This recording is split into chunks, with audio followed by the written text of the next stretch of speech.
Hi hello ನಮಸ್ತೆ. ಇವತ್ತಿನ topic ಬಂದು ಅನಾರ್ಕಲಿ ಟಾಪ್ ಯಾವ ಥರ ಸ್ಟಿಚ್ ಮಾಡೋದು ಅಂತ ತೋರಿಸ್ತಾ ಇದ್ದೀನಿ. ನಾನು ಇದರಲ್ಲಿ ಯಾವುದೇ ರೀತಿಯಾದ ಕೈಯಲ್ಲಿ ಫ್ರಿಲ್ಸನ್ನು ಹಿಡಿದಿಲ್ಲ. ಈ ಟಾಪ್ನ ಸ್ಟಿಚ್ ಮಾಡೋಕ್ಕೆ ನಾನು ಖಾದಿ ಕಾಟನ್ ಸ್ಯಾರಿನ ತೊಗೊಂಡಿದ್ದೀನಿ. ಯಾಕಂದರೆ ಕಾಟನ್ ಸ್ಯಾರಿ ಆದರೆ ಜಾರಲ್ಲ, ಸ್ಟಿಫಾಗಿ ಕೂತ್ಕೊಳ್ಳುತ್ತೆ ಅಂತ ಈ ಥರ ಸ್ಯಾರಿಯಲ್ಲಿ ನಾನು ಅನಾರ್ಕಲಿ ಟಾಪ್ನ ಸ್ಟಿಚಿಂಗ್ ಮಾಡ್ತಾಯಿದ್ದೀನಿ. ಇದು ಬಿಗಿನರ್ಸ್ಗೆ ತುಂಬ ಹೆಲ್ಪ್ ಆಗುತ್ತೆ. ಹೊಸಬ್ರು ಯಾರಾದರೂ ನನ್ನ ಚಾನಲ್ ನೋಡ್ತಾ ಇದ್ದರೆ ಇದ್ರ ಕಟ್ಟಿಂಗು ಪ್ರೀವಿಯಸ್ ವೀಡಿಯೋಗಳಲ್ಲಿ ಇದ್ರ ಕಟ್ಟಿಂಗ್ ಹಾಕಿದ್ದೀನಿ. ಹೊಸಬ್ರು ಯಾರನ್ನ ನೋಡ್ತಾ ಇದ್ದರೆ ಸಬ್ಸ್ಕ್ರೈಬ್ ಮಾಡ್ಕೊಂಡು ನೋಡಿ. ಬಿಗಿನರ್ಸ್ಗೆ ತುಂಬ ಹೆಲ್ಪ್ ಆಗುತ್ತೆ. ನಾನು ಯಾವ ಥರ ಸ್ಟಿಚ್ ಮಾಡಿದ್ದೀನಿ, ಯಾವ ಥರ ಕಟ್ಟಿಂಗ್ ಮಾಡಿದ್ದೀನಿ, ಈಸಿ ಮೆಥಡಲ್ಲಿ ಅರ್ಥ ಆಗೋ ರೀತಿಯಲ್ಲಿ ಮಾಡಿದ್ದೀನಿ. ಈ ಟಾಪ್ಗೆ ನಾನು 4 ಮೀಟರ್ ಕ್ಲಾತನ್ನು ತೊಗೊಂಡಿದ್ದೀನಿ.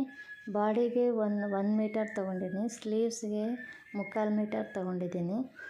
ಲೈನಿಂಗ್ ಬಂದುಬಿಟ್ಟು ನಾನು 2.5 ಮೀಟ್ರ್ ಅಷ್ಟೇ ತೊಗೊಂಡಿರೋದು. ಸ್ಲೀವ್ಸು ನಾರ್ಮಲ್ಲು ಎಷ್ಟು ಬೇಕೋ ಅಷ್ಟು ಮಾತ್ರ ತೊಗೊಂಡಿದ್ದೀನಿ. ಲೈನಿಂಗ್ ಜಾಸ್ತಿ ತೊಗೊಂಡಿಲ್ಲ. ಲೈನಿಂಗ್ ನಾನು ಸ್ವಲ್ಪ ಹಾರ್ಡಾಗಿರೋ ಕಾಟನ್ ತೊಗೊಂಡಿದ್ದೀನಿ. ಸಿಲ್ಕ್ ಯಾವುದು ಯೂಸ್ ಮಾಡಿಲ್ಲ ಇದರಲ್ಲಿ. ಸ್ಯಾರಿ ಕಾಟನ್ ಆಗಿರೋದ್ರಿಂದ ಲೈನಿಂಗು ಕಾಟನ್ನೇ ತೊಗೊಂಡಿದ್ದೀನಿ. ಆದರೆ ಖಾದಿ ಕಾಟನ್ ತುಂಬ ಸ್ಮೂತಾಗಿರೋದ್ರಿಂದ ಸ್ವಲ್ಪ ಹಾರ್ಡಾಗಿರೋ ಅಂಥ ಕಾಟನ್ ಲೈನಿಂಗನ್ನು ನಾನು ಯೂಸ್ ಮಾಡಿದ್ದೀನಿ. ಯಾವ ಥರ ನಾನು ಈಸಿಯಾಗಿ ಸ್ಟಿಚ್ ಮಾಡಿದ್ದೀನಿ, ನಾನು ಇದರಲ್ಲಿ ಯಾವುದೇ ರೀತಿಯಾದ ಬಬಲ್ ಫ್ಯೂಸಿಂಗ್ ಆಗಲಿ ನಾರ್ಮಲ್ ಫ್ಯೂಸಿಂಗ್ ಆಗಲಿ ಯೂಸ್ ಮಾಡಿಲ್ಲ. ನೆಕ್ಕಿಗೆ ಮಾತ್ರ ಫ್ಯೂಸಿಂಗ್ ಯೂಸ್ ಮಾಡಿರೋದು. ಫ್ರಿಲ್ಸನ್ನು ಹಿಡಿಬೇಕಾದ್ರೆ ನಾನು ಫುಟ್ ಮಧ್ಯೆ ಪ್ರೆಷರ್ ಫುಟ್ ಮಧ್ಯೆ ಒಂದು ನೀಡಲನ್ನು ಇಟ್ಬಿಟ್ಟು ಸೆಟ್ಟಿಂಗ್ಸಲ್ಲಿ ಸ್ಟಿಚ್ ಸೆಟ್ಟಿಂಗ್ಸ್ ಇರುತ್ತಲ್ಲ ಅದನ್ನು 5ಕ್ಕೆ ಇಟ್ಕೊಂಡು ನಾನು ಸ್ಟಿಚ್ ಮಾಡಿಕೊಂಡು ಆಮೇಲೆ ದಾರನ ಹಿಡ್ಕೊಂಡು ಎಳೆದಾಗ ಫ್ರಿಲ್ಸ್ ಬರುತ್ತೆ. ಅದನ್ನು ನಾನು ಇದರಲ್ಲಿ ಡೀಟೇಲಾಗಿ ತೋರಿಸಿದ್ದೀನಿ. ಅಬ್ಸರ್ವ್ ಮಾಡಿ. ಗೊತ್ತಿರೋರು ಸ್ಕಿಪ್ ಮಾಡಿ, ಗೊತ್ತಿಲ್ಲದೆ ಇರೋರು ಅಬ್ಸರ್ವ್ ಮಾಡಿ. ಬಿಗಿನರ್ಸ್ಗೆ ತುಂಬ ಹೆಲ್ಪ್ ಆಗುತ್ತೆ. ಈ ಥರ ವೀಡಿಯೋಸ್ ನಾನು ಅಪ್ಲೋಡ್ ಮಾಡ್ತಾ ಇರ್ತೀನಿ. ಎಲ್ಲರಿಗೂ ಯೂಸ್ ಆಗುತ್ತೆ. ಈ ಥರ ಅನಾರ್ಕಲಿ ಟಾಪ್ಸ್ಗೆ ಈ ಥರ ಫ್ರಿಲ್ಸ್ ಹಿಡಿದ್ರೆ ತುಂಬ ಚೆನ್ನಾಗಿರುತ್ತೆ. ನಾರ್ಮಲಾಗಿ ಫ್ರಿಲ್ಸ್ ಇಟ್ಟರೆ ಅದೊಂಥರ ಫ್ರಾಕ್ ಥರ ಬಂದುಬಿಡುತ್ತೆ. ಆದರೆ ಇದು ಟಾಪ್ ಹೊಲ್ದಿರೋದ್ರಿಂದ ನಾನು ಇದೇ ಥರ ಫ್ರಿಲ್ಸ್ನ ಹಿಡಿದ್ರೆ ತುಂಬ ಚೆನ್ನಾಗಿರುತ್ತೆ ಅಂತ ಈ ಥರ ಫ್ರಿಲ್ಸ್ನ ಹಿಡ್ದಿರೋದು. ಇದು ನೋಡೋಕ್ಕೂ ಲುಕ್ ಚೆನ್ನಾಗಿರುತ್ತೆ, ಔಟ್ಫಿಟ್ ಆಗೂ ಇರುತ್ತೆ, ನೋಡೋಕ್ಕೂ ಚೆನ್ನಾಗಿರುತ್ತೆ. ಇದು ಬೋಟಿಕ್ ಸ್ಟೈಲೇ ಹೊಲ್ದಿರೋದು. ಆದರೆ ಇದು ಕಾಟನ್ ಸ್ಯಾರಿಲಿ ಹೊಲ್ದಿರೋದು. ಅದು ನೋಡೋಕ್ಕೆ ತುಂಬ ಚೆನ್ನಾಗಿ ಕಾಣಿಸುತ್ತೆ. ನೀಟ್ ಫಿನಿಶಿಂಗು ಬಂದಿದೆ. ಅಬ್ಸರ್ವ್ ಮಾಡಿ. ವಿಡಿಯೋ ಸ್ಕಿಪ್ ಮಾಡದೆ ನೋಡಿ, ಪೂರ್ತಿ ವಿಡಿಯೋ ನೋಡಿ, ಎಲ್ಲ ನೀಟಾಗಿ ಅರ್ಥ ಆಗುತ್ತೆ. ನಾನು ಡೀಟೇಲಾಗಿ ಇದರಲ್ಲಿ ಯಾವ ಥರ ಈಸಿಯಾಗಿ ಸ್ಟಿಚ್ ಮಾಡ್ಬೋದು, ಅನಾರ್ಕಲಿ ಟಾಪ್ನ ಎಷ್ಟು ಕ್ಲಾತ್ ತೊಗೋಬೇಕು, ನಾನು ದುಪ್ಪಟಾನು ಇದರಲ್ಲೇ ಮಾಡಿದ್ದೀನಿ. ನಾನು ಫುಲ್ ಸೆಟ್ ಹೊಲ್ದಿದ್ದೀನಿ ಇದಕ್ಕೆ. ನಾನು ಇದರಲ್ಲೇ ದುಪ್ಪಟ ಕುರ್ತಿ 2 ಹೊಲ್ದಿದ್ದೀನಿ. ಪಲಾಝೋಗೆ ಮಾತ್ರ ನಾನು ಕೆಳಗಡೆ ಇದಕ್ಕೆ ಬಾಟಮ್ಗೆ ನಾನು ಪಲಾಝೋ ಪ್ಯಾಂಟ್ ಹೊಲ್ದಿದ್ದೀನಿ. ಅದನ್ನು ರಯಾನ್ ಕಾಟನಲ್ಲಿ ಹೊಲ್ದಿದ್ದೀನಿ. ಫುಲ್ ಸೆಟ್ ಯಾವ ಥರ ಇರುತ್ತೆ ಅಂತ ಕಡೆವರೆಗೂ ವಿಡಿಯೋ ನೋಡಿ, ನಿಮಗೆ ಅರ್ಥ ಆಗುತ್ತೆ. ಯಾರಾದರೂ ಹೊಸಬರು ನೋಡ್ತಾ ಇದ್ದರೆ ಸಬ್ಸ್ಕ್ರೈಬ್ ಮಾಡ್ಕೊಂಡು ನೋಡಿ. ಇದೇ ಥರ ವೀಡಿಯೋಸ್ ನಾನು ಅಪ್ಲೋಡ್ ಮಾಡ್ತಾ ಇರ್ತೀನಿ. ಇದು ಅನಾರ್ಕಲಿ ಕುರ್ತೀಸು, ಸ್ಟ್ರೈಟ್ ಕಟ್ಟು, ಎ ಲೈನ್ ಕುರ್ತೀಸು ಎಲ್ಲ ಥರ ಇದು ವೀಡಿಯೋಸು ನಾನು ಅಪ್ಲೋಡ್ ಮಾಡಿದ್ದೀನಿ. ನೆಕ್ನ ನೋಡಿ, ನೆಕ್ ನಾನು ಯಾವ ಥರ ಹಾಕಿದ್ದೀನಿ ಅಂತ. ಇದಕ್ಕೆ ಫ್ಯೂಸಿಂಗ್ ಹಾಕ್ಕೊಂಡಿದ್ದೀನಿ. 2 ಬಾರ್ಡ್ರನ್ನು ಅಟ್ಯಾಚ್ ಮಾಡಿಕೊಂಡು ಈ ಥರ ಹಾಕೋದ್ರಿಂದ ವರ್ಕ್ ಮಾಡಿರೋ ಥರ ಕಾಣಿಸುತ್ತೆ. ತುಂಬ ಚೆನ್ನಾಗಿದೆ. ಇವಾಗ ಈ ಥರ ಕುರ್ತೀಸು, ಈ ಥರ ಸೆಟ್ಟು ತುಂಬ ಟ್ರೆಂಡಿಂಗಲ್ಲಿ ನಡೀತಾ ಇದೆ. ಅದಕ್ಕೆ ನಾನು ಈ ಥರ ಕಾಟನ್ ಸ್ಯಾರಿಲಿ ಹೊಲಿದು ಯಾವ ಥರ ಬರುತ್ತೆ ಅನ್ನೋದನ್ನು ಕಸ್ಟಮರ್ಸ್ಗೆ ಸ್ಟಿಚ್ ಮಾಡಿಕೊಟ್ಟಾಗ ತುಂಬ ಹ್ಯಾಪಿ ಆದರು. ಈ ಥರ ಅನಾರ್ಕಲಿ ಕುರ್ತೀಸು ಯಾವ ಥರ ಹೊಲಿದ್ರೆ ಚೆನ್ನಾಗಿರುತ್ತೆ ನನ್ನ ವೀಡಿಯೋಸಲ್ಲಿ ಅಪ್ಲೋಡ್ ಮಾಡಿದ್ದೀನಿ. ಹೊಸಬರು ನೋಡ್ತಾ ಇದ್ದರೆ ಸಬ್ಸ್ಕ್ರೈಬ್ ಮಾಡ್ಕೊಳ್ಳಿ. ನೆಕ್ಕಿಗೆ ನಾನು ಪ್ಯಾಚನ್ನು ಹಾಕಿದ್ದೀನಿ. ಅಂದರೆ 1 ಇಂಚ್ ಪ್ಯಾಚ್ ಹಾಕಿದ್ದೀನಿ. ಅದು ಯಾವ ಥರ ಹಾಕಿದ್ದೀನಿ, ಯಾವ ಥರ ನೀಟಾಗಿ ಬಂದಿದೆ ಅಂತ ನೋಡಿ. ನಾನು ಯಾವುದೇ ರೀತಿಯ ಮೇಲ್ಗಡೆ ಬಾರ್ಡ್ರನ್ನ ಅಟ್ಯಾಚ್ ಮಾಡಿಲ್ಲ. ಇದು ನೀಟಾಗಿ ನಾನು ಪ್ಯಾಕ್ ಮಾಡಿದ್ದೀನಿ. ಒಂಚೂರು ಆಚೆ ಕಡೆ ಕಚ್ಚಾ ಏನೂ ಕಾಣಿಸಲ್ಲ, ಆ ಥರ ಪ್ಯಾಕ್ ಮಾಡಿರೋದು. ನೋಡಿ ಒಂದು ಸಲ ಇದು ಯಾವ ಥರ ನೀಟಾಗಿ ಬಂದಿದೆ ಅಂತ. ನಾನು ಫುಲ್ ನೆಕ್ ಸ್ಟಿಚ್ ಮಾಡಿದ್ಮೇಲೆ ಯಾವ ಥರ ಕಾಣುತ್ತೆ ಅಂತ ಅಬ್ಸರ್ವ್ ಮಾಡಿ. ಇದು ಬಿಗಿನರ್ಸ್ಗೆ ತುಂಬಾ ಹೆಲ್ಪ್ ಆಗುತ್ತೆ. ಯಾಕಂದರೆ ಮೇಲೆ ಬಾರ್ಡ್ರು ಹೊಲಿಯೋದು ತುಂಬಾ ಈಸಿ, ಆದರೆ ಫಿನಿಶಿಂಗ್ ನೀಟಾಗಿ ಬರಲ್ಲ. ಅದ್ರ ಮೇಲೆ ಲೇಸ್ ಹೊಲ್ದು ಬಿಡ್ತಾರೆ. ಲೇಸ್ ಎಲ್ಲ ಹೊಲಿದ್ರೆ ಅಷ್ಟೊಂದು ನಮಗೆ ಫಿನಿಶಿಂಗ್ ಬರಲ್ಲ. ಇದು ಬೋಟಿಕ್ ಸ್ಟೈಲಲ್ಲಿ ಹೊಲಿಯೋದು ಇದೇ ಥರನೇ. ಯಾವ ಥರ ನಾವು ಪ್ಯಾಕ್ ಮಾಡಬೇಕು, ಪ್ಯಾಚ್ ಹಾಕಿ ಯಾವ ಥರ ಬಾರ್ಡ್ರಸ್ ಬಂದಾಗ ಯಾವ ಥರ ಹೊಲಿಬೇಕು ಅನ್ನೋದನ್ನು ನಾನು ಇದರಲ್ಲಿ ಡೀಟೇಲಾಗಿ ತೋರಿಸಿದ್ದೀನಿ. ಬಿಗಿನರ್ಸು ನಾವು ಸಬ್ಸ್ಕ್ರೈಬ್ ಮಾಡಿಕೊಂಡು ವೀಡಿಯೋಸ್ನ ಅಬ್ಸರ್ವ್ ಮಾಡಿ ನೋಡಿ, ತುಂಬ ಹೆಲ್ಪ್ ಆಗುತ್ತೆ ಬಿಗಿನರ್ಸ್ಗೆ. ಈ ಥರ ನೆಕ್ ಡಿಸೈನ್ಸನ್ನು ಹೊಲಿಯೋದು ನಾನು ವೀಡಿಯೋಸ್ ಮಾಡಿದ್ದೀನಿ. ಪ್ರಿವಿಯಸ್ ವೀಡಿಯೋಗಳನ್ನು ಒಂದು ಸಲ ಚೆಕ್ಔಟ್ ಮಾಡಿ, ಎಲ್ಲ ನಿಮಗೆ ಡೀಟೇಲ್ಸ್ ಸಿಗುತ್ತೆ. ಇದು ಇವಾಗ ಟ್ರೆಂಡಿಂಗಲ್ಲಿ ನಡೀತಾ ಇದೆ. ಈ ಥರ ಟಾಪ್ಸು, ಅದಕ್ಕೆ ಪಲಾಜೋ ಪ್ಯಾಂಟು, ಈಗ ಸೆಟ್ಟಿಂಗ್ಸು, ಈ ಥರ ಸೆಟ್ಸು ಸಿಗುತ್ತೆ. ಇದೇ ಥರ ನಾವೇ ರೆಡಿ ಮಾಡ್ಕೋಬೋದು. ಇದನ್ನು ನಾನು ಕಾಟನ್ ಸ್ಯಾರಿಲಿ ಮಾಡಿದ್ದೀನಿ. ಬೇಡ ಅಂದರೆ ನಮಗೆ ಬೇರೆ ಯಾವುದನ್ನ ಕ್ಲಾತ್ ತಗೊಂಡು ಅದಕ್ಕೆ ಮಿಕ್ಸಿಂಗ್ ಮ್ಯಾಚ್ ಮಾಡಿ ನಾವು ಕ್ಲಾತಲ್ಲಿ ಒಂದು ಪಲಾಜೋ ದುಪ್ಪಟ ಇದು ಮಿಕ್ಸಿಂಗ್ ಮ್ಯಾಚ್ ಮಾಡಿನೂ ನಾವು ಸೆಟ್ಟನ್ನು ರೆಡಿ ಮಾಡ್ಕೋಬೋದು. ನಾನು ಈಸಿಯಾಗಿ ಇರಲಿ ಅಂತಂದ್ಬಿಟ್ಟು ಸಿಂಪಲ್ಲಾಗಿ, ಇದು ಚೀಪ್ ಆ್ಯಂಡ್ ಬೆಸ್ಟಲ್ಲಿ ಆಗಿರೋವಂಥ ಸೆಟ್ ಇದು. ಕಾಟನ್ ಸ್ಯಾರಿ ಕೊಟ್ಟಾಗ, ಕಸ್ಟಮರ್ಸ್ಗೆ ಕಾಟನ್ ಸ್ಯಾರಿ ಕೊಟ್ಟಾಗ ನಾವು ಮಿಕ್ಸಿಂಗ್ ಮ್ಯಾಚ್ ಮಾಡಿ ಹೊಲ್ಕೊಟ್ರೆ ಅವ್ರಿಗೆ ಎಷ್ಟು ಖುಷಿ ಆಗುತ್ತೆ, ಎಷ್ಟು ಚೆನ್ನಾಗಿರುತ್ತೆ, ಬೋಟಿಕ್ ಸ್ಟೈಲಲ್ಲಿ ಎಷ್ಟು ನೀಟ್ ಫಿನಿಶಿಂಗ್ ಬಂದಿದೆ, ಹಾಕ್ಕೊಂಡಾಗ ಔಟ್ಫಿಟ್ ಹೆಂಗಿರುತ್ತೆ ಅನ್ನೋದನ್ನು ಅವ್ರಿಗೆ ಗೊತ್ತಾಗಲಿ ಅಂತ ನಾನು ಈ ಥರ ಹೊಲ್ದಿರೋದು. ಅವ್ರಿಗೆ ತುಂಬ ಇಷ್ಟ ಆಯಿತು. ಬರ್ತ್ಡೇಗೆ ಇದನ್ನು ಹೊಲಿಸ್ಕೊಂಡಿದ್ರು ಅವರು. ಈ ಥರ ನೆಕ್ಕು ಹೊಲಿಬೇಕಾದ್ರೆ ಸ್ವಲ್ಪ ಹುಷಾರಾಗಿ ಹೊಲಿಬೇಕು. ಯಾಕಂದರೆ ನಾವು ಉಲ್ಟಾ ಮೇಲೆ ಇಟ್ಕೊಂಡು ಸೀದಾ ಮೇಲಕ್ಕೆ ತಿರುಗಿಸ್ಕೋಬೇಕು. ನಾರ್ಮಲಾಗಿ ನಾವು ನೆಕ್ಕಲ್ಲಿ ಹೊಲಿದಾಗ ಇದು ಸೀದಾ ಮೇಲೆ ಇಟ್ಕೊಂಡು ಉಲ್ಟಾಗಿ ತಿರುಗಿಸ್ತೀವಿ, ಆವಾಗ ಒಳಕ್ಕೆ ಹೋಗುತ್ತೆ ನೆಕ್ಕು. ಆದರೆ ಇದು ನೆಕ್ಕು ಒಳಕ್ಕೆ ಹೋಗಲ್ಲ, ಮೇಲಕ್ಕೆ ಬರಬೇಕು, ಮೇಯ್ನ್ ಕ್ಲಾತ್ ಮೇಲಕ್ಕೆ ಬರಬೇಕು. ಆ ಥರ ಇದು ಪ್ಯಾಚ್ ಹಾಕೋದು. ಅದಕ್ಕೆ ಹೇಳಿದ್ದು ನಾನು ವಿಡಿಯೋ ಅಬ್ಸರ್ವ್ ಮಾಡಿ ಅಂತ. ಯಾಕಂದರೆ ನಾರ್ಮಲಾಗಿ ಎಲ್ಲರೂ ನೆಕ್ಕಿಗೆ ಹಾಕೋದು ಸೀದಾ ಮೇಲೆ ಇಟ್ಕೊಂಡು ಉಲ್ಟಾಗಿ ತಿರುಗಿಸ್ತಾರೆ. ಅವಾಗ ಅದು ಈಸಿ ಮೆಥಡ್ಡು, ಅದು ಈಸಿ. ಬಟ್ ಅದು ಪ್ಯಾಚ್ ಅಲ್ಲ, ಅದು ನಾರ್ಮಲ್ ನೆಕ್ಕು. ಇದು ನಾನು ಹಾಕಿರೋದು ನಾರ್ಮಲ್ ನೆಕ್ ವಿತ್ ಪ್ಯಾಚು. ಇದು ಯಾವ ಥರ ಉಲ್ಟಾ ಮೇಲಿಂದ ಸೀದಾ ಮೇಲಕ್ಕೆ ಯಾವ ಥರ ಮಾಡ್ಕೋಬೇಕು ಅನ್ನೋದನ್ನು ಡೀಟೇಲಾಗಿ ತೋರಿಸಿದ್ದೀನಿ. ಇದೇ ಥರ ಟಿಪ್ಸನ್ನ ನಾನು ತುಂಬ ಫಾಲೋ ಮಾಡ್ತಾಯಿರ್ತೀನಿ, ತುಂಬ ಹೇಳ್ತಾ ಇರ್ತೀನಿ ಬಿಗಿನರ್ಸ್ಗೆ ಯೂಸ್ ಆಗಲಿ ಅಂತ.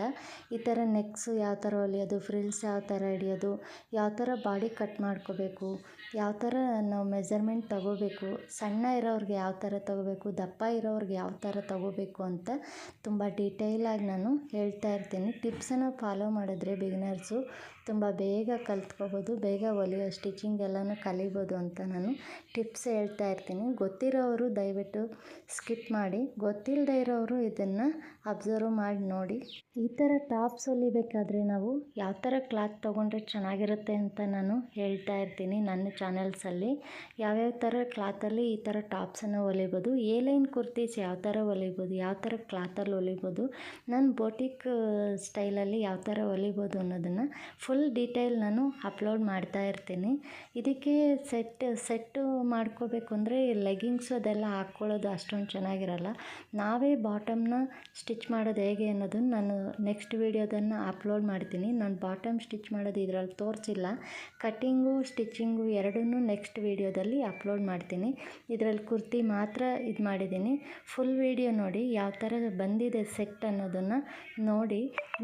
ನಿಮ್ಗೆ ಈ ವಿಡಿಯೋ ಇಷ್ಟ ಆಗಿದ್ದರೆ ಬೇರೆಯವ್ರಿಗೂ ಇದನ್ನು ಶೇರ್ ಮಾಡಿ. ನೀವು ಶೇರ್ ಮಾಡೋದ್ರಿಂದ ಇನ್ನೊಂದಷ್ಟು ಜನಕ್ಕೆ ಈ ವಿಡಿಯೋ ರೀಚ್ ಆಗುತ್ತೆ. ಲೈಕ್ ಮಾಡಿ, ಲೈಕ್ ಮಾಡೋದ್ರಿಂದ ಇನ್ನೊಂದಷ್ಟು ಜನಕ್ಕೆ ರೀಚ್ ಆಗುತ್ತೆ, ಅವ್ರಿಗೂ ಹೆಲ್ಪ್ ಆಗುತ್ತೆ ನಿಮ್ಮಿಂದ. ದಯವಿಟ್ಟು ಲೈಕ್ ಮಾಡಿ, ಶೇರ್ ಮಾಡಿ, ಕಾಮೆಂಟ್ ಮಾಡಿ. ಏನಾದರೂ ಡೌಟ್ಸ್ ಇದ್ದರೆ ಕಾಮೆಂಟ್ ಸೆಕ್ಷನಲ್ಲಿ ಕಾಮೆಂಟ್ ಮಾಡಿ.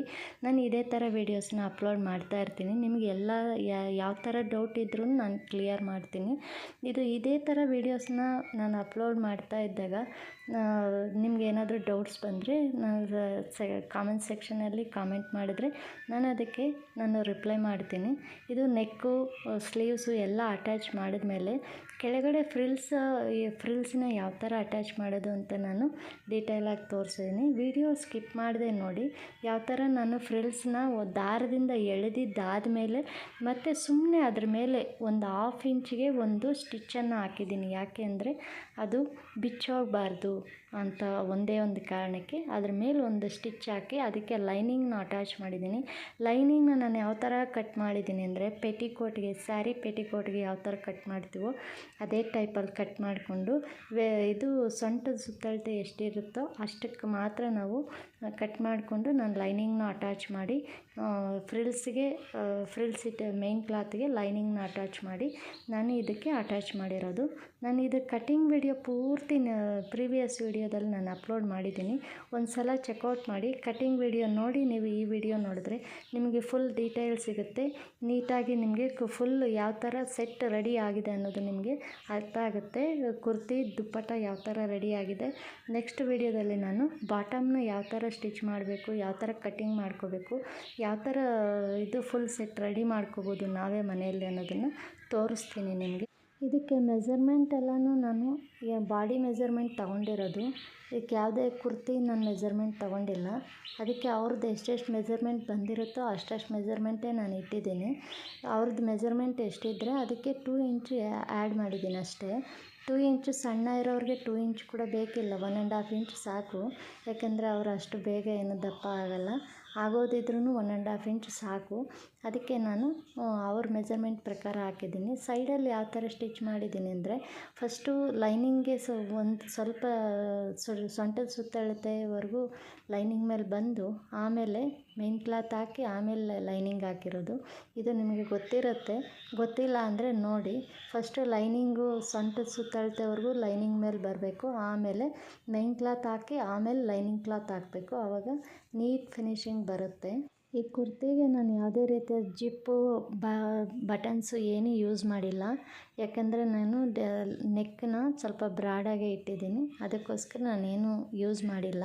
ಹಾಗೆ ಹಾಕ್ಕೋಬೋದು. ಅದಕ್ಕೆ ಬೇಕು ಅಂದರೆ ಹಿಂದೆ ನಾವು ಜಿಪ್ಪಾಗಲಿ ಇಲ್ಲ ಬಟನ್ಸ್ ಆಗಲಿ ನಾವೇನಾದರೂ ಬೇಕಾದ್ರೆ ಸ್ಟಿಚ್ ಮಾಡ್ಕೋಬೋದು. ಆದರೆ ನಾನು ಆ ಥರ ಏನೂ ಹಾಕಿಲ್ಲ. ಯಾಕೆಂದರೆ ಬ್ರಾಡ್ ಇರೋದ್ರಿಂದ, ಸಣ್ಣ ಇರೋದ್ರಿಂದ, ದಪ್ಪ ಇರೋರಿಗಾದರೆ ಜಿಪ್ ಏನಾದರೂ ಅಟ್ಯಾಚ್ ಮಾಡಬೇಕು. ನಾನು ಇದಕ್ಕೇನು ಹಾಕಿಲ್ಲ. ಹಾಗೆ ಚೆನ್ನಾಗಿರುತ್ತೆ.